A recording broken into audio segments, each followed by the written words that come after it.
You are an extraordinary beacon for women in the sense that when you started in advertising, you were telling me yesterday you would often be the only woman in the room. It's true.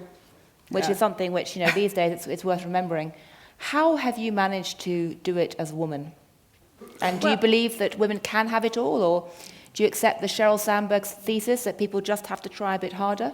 Or do you think that Anne-Marie is correct to say, actually, it's just a completely impossible dream? No, I actually think women can have it all, but they can't have all of it all at once, all the time. I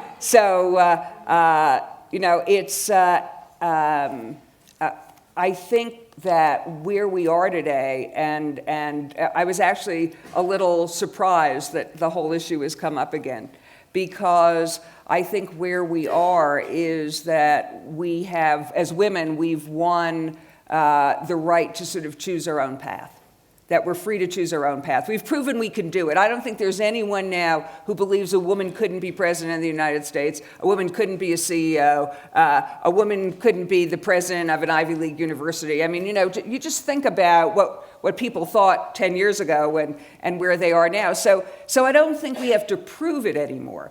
And so now the question is, what do you personally want to trade off in order to get what you want? Because you can't have it. You can't have it all. You can have bits of it, or you can have bits of it in stages.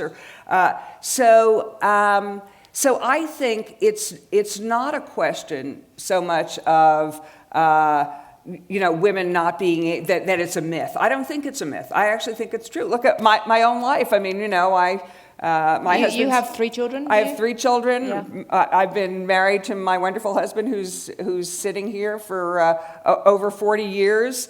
Our kids are well adjusted. We have 4 grandchildren. Our daughter works. I mean, it's always interesting to see what your children do, having grown up in a certain way. So I've not been thwarted at all in my career goals. People always ask me when were you discriminated against? Were you ever discriminated against as a woman as you were coming up?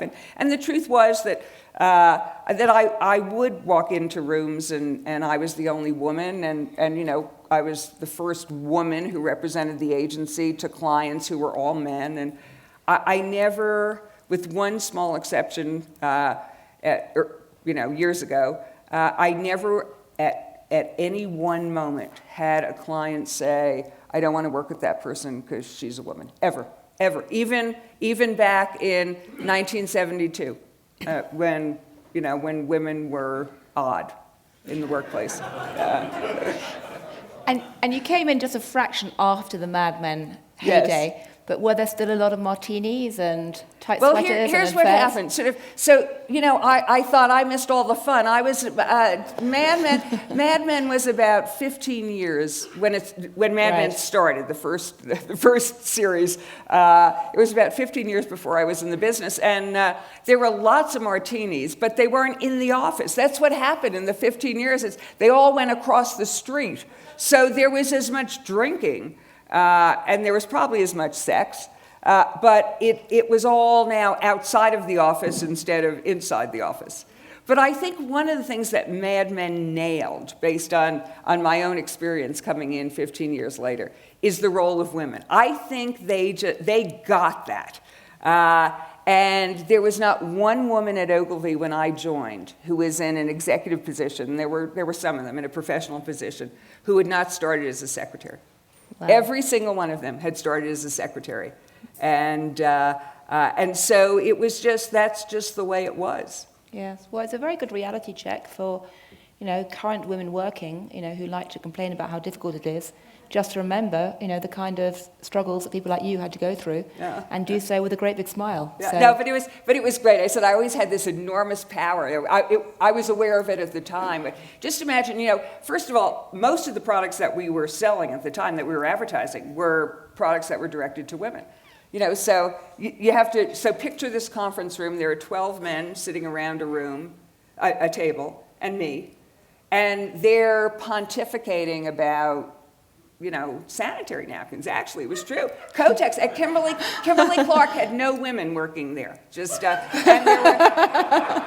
And there were no women, and so there were these men who were just talking about what it was like to have your period, which I just found extraordinary. It was just for all the women in the room. I've remembered this line to this day. Here's my favorite line. The male creative director said, "It's the promise of fertility coursing through your body."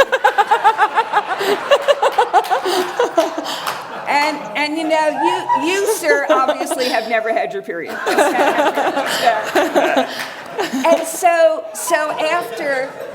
after about half an hour of this conversation, they would all turn to me and go, "Well, Shelley, what do women think?" and I was now talking on behalf of all women in the world. It was just, the power was extraordinary. So I don't think I was ever disadvantaged. I actually think I had this enormous advantage because I was the only person who came close to doing laundry.